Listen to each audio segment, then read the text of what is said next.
What is going on, Miami Dolphins fans? Ben Morgan, Fins Up Network. And I've been talking about doing a Dolphins draft grade video for the last couple of videos now. So I figured, you know what? I probably should get around to it. So that's what we're going to talk about today. But I wanted to say, don't really get hung up on the word grades because I don't know about you. I don't feel great judging a player before he's even been to the facility, taken a snap, seen a practice, what have you. So I will give a grade, but let's not get too hung up on this. This is more of a chance for us to discuss these picks and more so than anything, give a little bit of reasoning as to why they went to the Miami Dolphins in the place and time that they did. But before I jump into mine, if you've got a grade, if you've got a thought on any of the prospects, go ahead, drop them in the comments. Let's carry on the conversation there.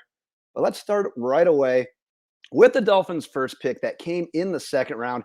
Obviously, as we know by now, cornerback Cam Smith out of South Carolina. Now, grade, I'm giving this one an A minus. And I know a lot of people right away are going to say, man, there were some good offensive linemen. There were tight ends available. There were linebackers available. Why do we go cornerback? It's a crowded room. You got Howard. You got an emerging Kohou. You traded for Ramsey. What are we doing here? Well, there's a couple of reasons why this pick makes sense, in my opinion. One, first and foremost, we talked all draft prep season. Stay to your board. Take best player available. And I've got it that the Miami Dolphins had this guy as a top 20, 25 player. So getting him at 51 already screams value. Now, also consider this. Vic Fangio, kind of a defensive mastermind, spent all last offseason kind of concocting these new coverages and packages. He loves guys that are versatile. And there's going to be a common denominator over every single one of these Dolphins picks. All of them are versatile in one way or another. Now, you also traded a third round pick for Jalen Ramsey, who is like a Swiss Army knife. Remember him in the draft process? It was, is he going to play corner? Is he going to play safety? Can he play both? Well, with Cam Smith, you just freed up Jalen Ramsey a little bit. If Cam Smith shows enough in the offseason where he can be trusted out on the boundary, in the slot, playing nickel corner, playing safety, this guy is versatile as well.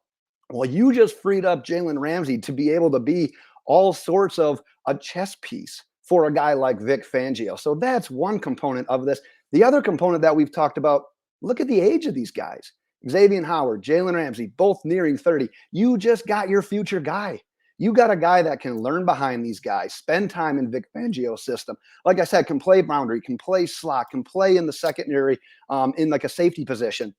You've got another chess piece that you're just grooming to take over at some point in time for one of these guys. So yeah, I talked right away in his instant reaction draft video that, you know what, it might be a little bit of a redshirt year, but I've kind of backpedaled a bit on that. I wouldn't be surprised if he shows enough in camp. He could get meaningful snaps already in year one. That's not my bar for him. It'd be nice to see him. But at the end of the day, there's some reasoning there as to why we passed on some of these offensive linemen that we feel is more of a need. And we passed on a guy like Darnell Washington twice. There's a reason why we passed on him twice, whether it was medical, whether it was off field. We showed, an NFL team showed, with him falling the way that he did and the Dolphins passing on him twice, there was something wrong there. We got to get over the fact that we weren't going to take him, at least not as a day 2 pick. So there's a little something for round 2. Round 3, another one that raised some eyebrows, but I get it. And grade-wise, I'm giving this one a B+, but it's what I said earlier. It's versatility. You're getting a guy that can create mismatches. You're getting a guy that can be used all over the field. And yeah, he's limited as a running back, being 188 pounds, being as small as he is. He's never going to be your 300 carry guy, but that's cool. That's all right. We might not need that right now. We got the 4 guys that we had, and we added Achane, and Dalvin Cook rumors are still swirling as well, so we can't even rule that out. But think about what you can do with Achane. You've got fresh running backs. Ahead of him, you've got some injury-prone running backs, and you're getting a guy in Devon Achane that excels in the zone blocking scheme and can be a home run hitter and who is smooth with routes, with catching the ball, with transitioning from a guy that catches the ball to running the ball. Mike McDaniel wants these guys. He wants these mismatch creators. He wants these guys that are explosive with the ball in his hands. And that's what Devon Achane is. So yeah, I've seen some people labeling it a luxury pick, which if you're drafting for need, yeah, this would be a luxury pick. But if you're drafting best player available and you're getting a guy that, once again, Mike McDaniel wants in this offense, that he wants to create mismatches. He wants to create explosive playmaking opportunities. Devon Achane, you saw his reaction after we selected him. Mike McDaniel could not have been happier. So let this one play out a little bit. Like I said, Devon Achane was my number 3 running back in this draft behind Bijan and behind Gibbs. So I never thought we'd really be in an opportune position to get him, but with him falling to round 3 the way that he did, Devon Achane, giving this one a B+. Now, this one I needed to be tucked into a little bit, but like I said, grades pre-training camp, pre-OTAs, pre-preseason even is a little tough for me. But Elijah Higgins played wide receiver at Stanford, going to be converted to tight end with the Miami Dolphins. What do we talk about? Versatility, mismatches. Like I said, this guy had played wide receiver his collegiate career. Converting him to tight end, I'm giving this one, I'll do the grade, a C+. I was in that D range because I just, quite frankly, didn't understand it for a while. But I had talked to a couple of different people that I trust, and the overall consensus is this guy was good as a wide receiver in blocking. Now, he's got a little bit of dog in him. He's got some fight in him. He's got that want to. And that's, quite frankly, Mike Gesicki is a more polished tight end prospect playing the position throughout his collegiate career. He's more polished, but he didn't have that fight. He didn't have that want to. He wasn't a willing blocker. If you heard what Elijah Higgins said after he was drafted, he wants to get in there. He wants to get it messy. He wants to get dirty with it. But at the same time, you might not need to rely on him as an every down blocker. We got Durham Smythe. We've got Soybert as a free agent pickup. So no, especially even in year 1, you can get this guy to put a little bit more weight on. But once again, what are we doing here? Mismatches.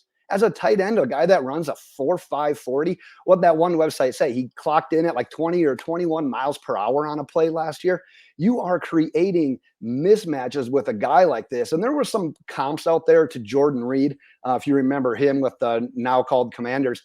That's probably a ceiling. Jordan Reed was a hell of a prospect coming out of college. But I tell you what, if Elijah Higgins can develop into that mismatch by lining up in tight end and getting matched up against a linebacker or a safety in a spread offense where you want to get the ball in someone's hands and let them create, well, Mike Gesicki couldn't really create after the catch. He was good in jump ball situations, red zone work, and like that.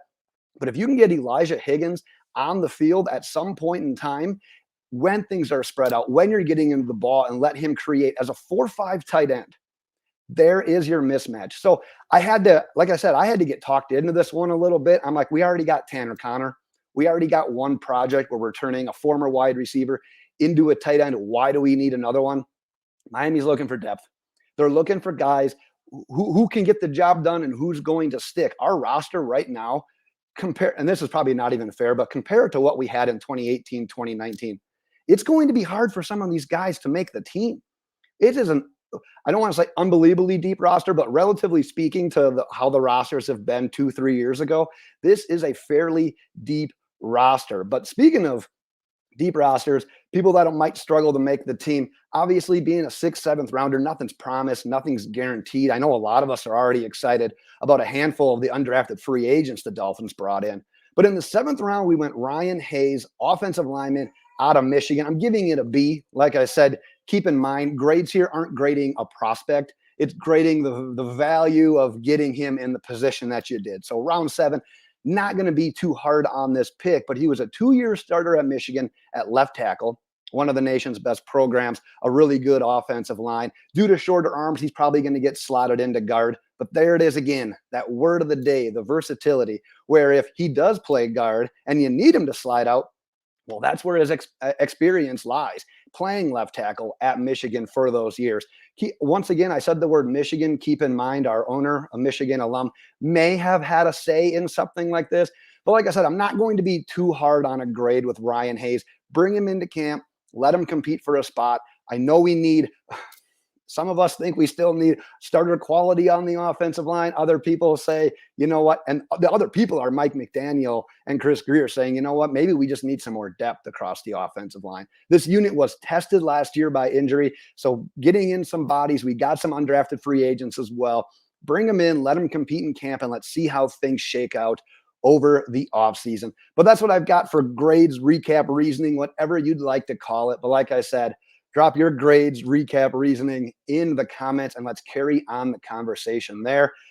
Thanks again for all the support during the draft coverage offseason, Miami Dolphins fans. It's been a blast, one of my favorite times of the year. But until the next video, fins up.